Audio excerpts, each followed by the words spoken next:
Olá, meus queridos e minhas queridas, tudo bem? Espero que sim. Iremos dar início à nossa aula de produção textual com a professora Dilma Magalhães. O gênero textual que iremos trabalhar hoje, estudar hoje, é o gênero conto psicológico. E o que vem a ser a palavrinha conto? Conto é você contar uma história, narrar uma história. E psicológico quer dizer que esse conto ele vai estar relacionado com o mundo emocional, com o psicológico dos personagens. E esse gênero literário, o conto, ele tem uma ligação com a narrativa ficção, uma imaginação, uma invenção. No entanto, isso não quer dizer que todo conto psicológico ele vai ser só algo que foi imaginado. Eu posso trazer algo do cotidiano e misturar ali com algo que eu posso estar inventando, acrescentando. Temos aqui uma imagem que representa a memória, a lembrança. Conto psicológico é uma narrativa cujo fato principal sempre está relacionado às lembranças e sentimentos dos personagens, o que acarreta a predominância do tempo psicológico, que influi de acordo com as ações. A apresentação do enredo pode não seguir a ordem natural dos acontecimentos, já que o tempo das emoções não é linear. O espaço físico também é marcado do ponto de vista de como são sentidas as experiências. Então, dentro do conto psicológico, eu tenho a predominância do tempo psicológico, no caso, são as lembranças, as recordações, a memória, que eu volto no tempo de algo que eu vivenciei, e dentro do conto eu vou fazer o quê? Uma apresentação do meu enredo, que ela não segue uma sequência linear. O que é isso? Eu posso começar o meu conto psicológico eu já falando das lembranças de algo do passado. E aí depois eu já posso voltar para o presente. Então isso indica que esse conto é um conto psicológico. Eu vou e volto, eu tenho lembranças, recordações e ao mesmo tempo eu estou no presente. E dentro do conto psicológico eu posso ter também a presença do tempo cronológico, que é aquele tempo que é medido pelo calendário e pela hora do relógio, que eu, no caso eu posso colocar lá dias, meses e anos. Por isso que ele diz que a sequência das emoções não é linear, porque eu posso começar o texto falando de recordações e depois eu vim para o presente. Temos no Brasil a representante mais importante do conto psicológico, é Clarice Lispector.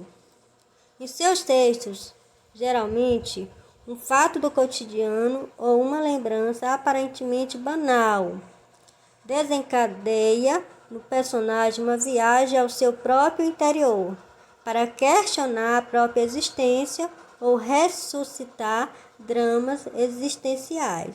Então, a Clarice Lispector, nossa representante mais importante do conto psicológico aqui no Brasil, ela aborda em seus textos fatos do cotidiano e as lembranças aparentemente banal, trivial.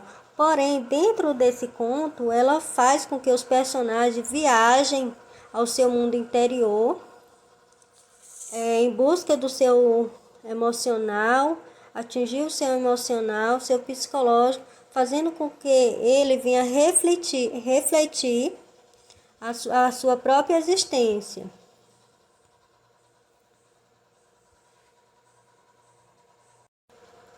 Quais os elementos que constituem um conto psicológico?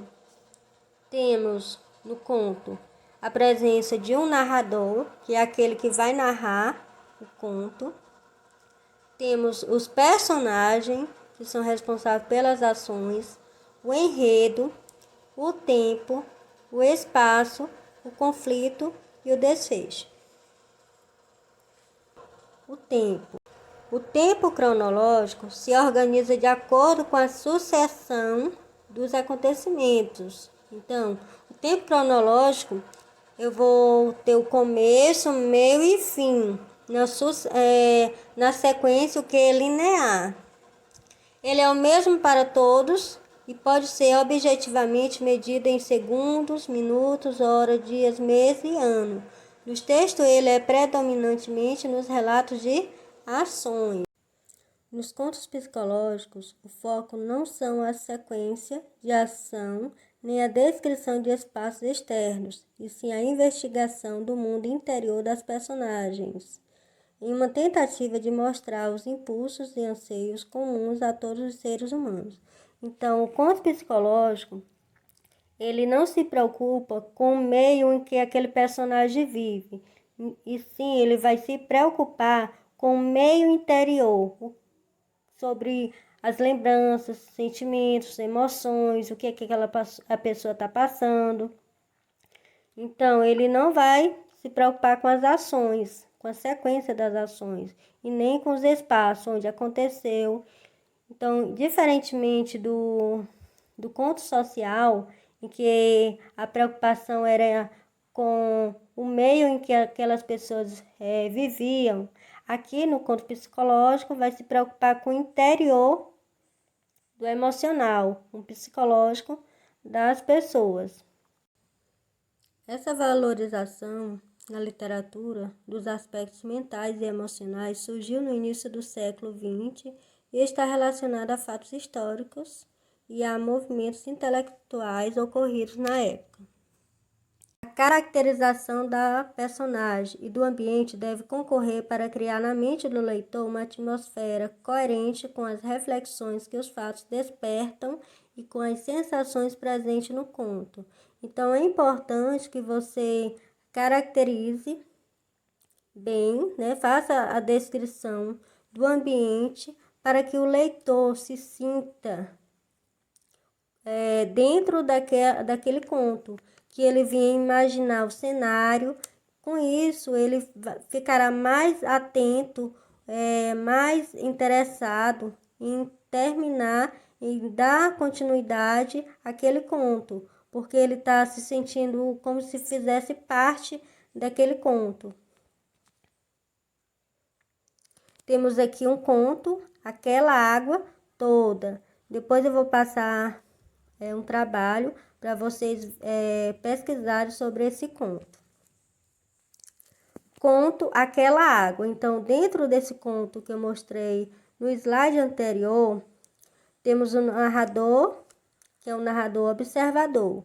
Temos aí, o menino estava, ele flutuava. Então, observa que é um narrador observador. Ele está falando de alguém, está falando de um personagem. Ele não é um narrador personagem. Ele está se referindo a outra pessoa, que no caso aqui é o menino estava. Temos o enredo. Qual é o enredo desse conto? A história de um menino que foi à praia com a família.